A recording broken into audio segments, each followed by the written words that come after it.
Assalamualaikum warahmatullahi wabarakatuh. Halo semuanya, perkenalkan nama saya Sentia, NIM 2021 143072. Baiklah, di sini saya akan menjelaskan materi tentang bilangan, yaitu bilangan pecahan dan operasi hitung bilangan. Baiklah, sebelum kita ke materi, kita harus tahu apa itu bilangan. Ada yang tahu apa itu bilangan? Bilangan adalah suatu konsep matematika yang digunakan dalam pencacahan dan pengukuran. Simbol ataupun lambang yang digunakan untuk mewakili suatu bilangan disebut sebagai angka atau lambang bilangan. Baiklah, langsung saja kita ke materi intinya, yaitu bilangan pecahan. Jadi, bilangan pecahan merupakan suatu bilangan yang terdiri atas dua angka, yaitu angka sebagai pembilang dan angka sebagai penyebut. Baiklah, di sini juga bilangan pecahan terbagi menjadi 4 jenis-jenis bilangan pecahan. Yang pertama itu pecahan biasa, yang kedua itu pecahan desimal, yang ketiga itu pecahan campuran, dan yang keempat itu pecahan persen. Nah, kalau untuk pecahan biasa itu pecahan yang hanya terdiri atas pembilang dan penyebut. Yang kedua itu ada pecahan desimal. Pecahan desimal adalah bentuk lain dari penghitungan pecahan yang ditandai dengan tanda koma. Yang ketiga, pecahan campuran. Pecahan campuran adalah pecahan yang nilai pembilangnya lebih besar daripada nilai bilangan penyebut. Yang keempat, pecahan persen. Pecahan persen yaitu suatu bilangan yang dibagi 100. Baiklah, kita ke contoh soal. Teman-teman bisa lihat di sini. Yang pertama itu ada contoh soal pecahan biasa. 1/2/3, 1/2, 2/3, dan 3/4. Nah, yang kedua itu ada pecahan desimal, yang dimana pecahan desimal tadi harus ada tanda koma.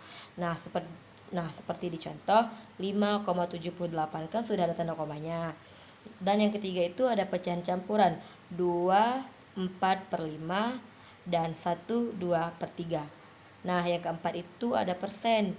Persen ini yang dimana harus ada 100 ya teman-teman. Jadi mau berapapun angkanya harus ada 100. Baiklah, di sini saya sudah menyiapkan soal yang telah saya buat. Baiklah, teman-teman bisa lihat untuk contoh pertama yaitu pecahan biasa, yang dimana 2 itu sebagai pembilang dan 5 itu sebagai penyebut. Kalau di bawah teman-teman bisa dibilang dengan penyebut, dan 2 itu bisa dibilang sebagai pembilang. Dan yang kedua itu pecahan campuran. Mengapa sih bisa dikatakan pecahan campuran? Karena terdiri dari bilangan bulat dan pecahan biasa.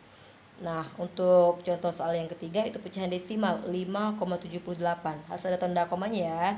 5 itu sebagai satuan, 7 itu sebagai per 10, 8 itu sebagai per 100. Nah, yang keempat itu penyebutnya harus 100. 50%, 75%, 80%, penyebutnya harus 100.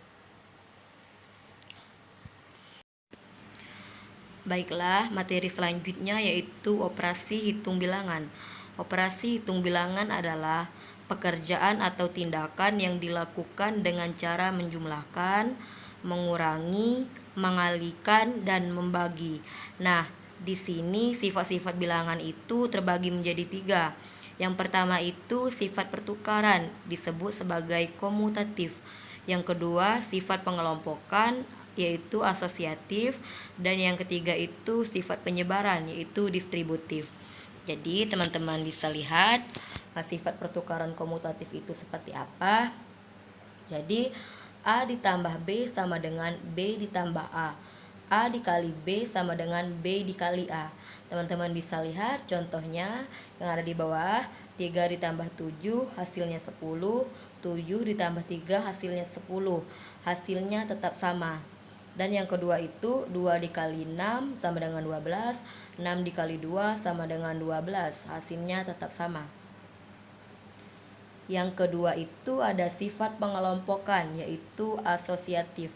Teman-teman bisa lihat contohnya yang ada di sini, 3 ditambah 5 ditambah 7. Teman-teman mengerjakan yang berada di dalam kurung ya teman-teman. Jadi 3 ditambah 5 itu sama dengan 8, 7-nya turun ke bawah, hasilnya 15. Nah, teman-teman juga bisa menukar mau itu 3 atau 5 atau 7 yang berada di dalam kurungnya. Nah, kalau tadi kan 3 dan 5 yang di dalam kurungnya. Nah, kalau sekarang 5 dan 7 yang di dalam kurungnya. Kita lihat jawabannya sama atau tidak.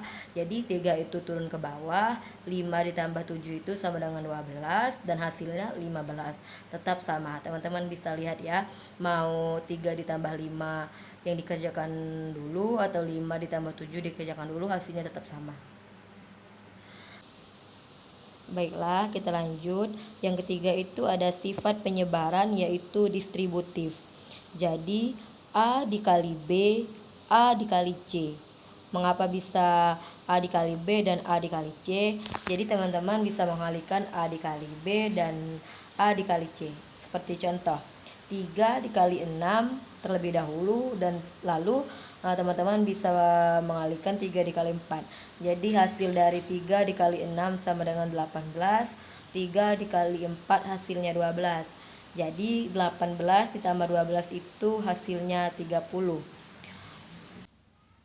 Mungkin hanya ini yang dapat saya jelaskan. Semoga bermanfaat untuk kita semua. Saya akhiri. Wassalamualaikum warahmatullahi wabarakatuh.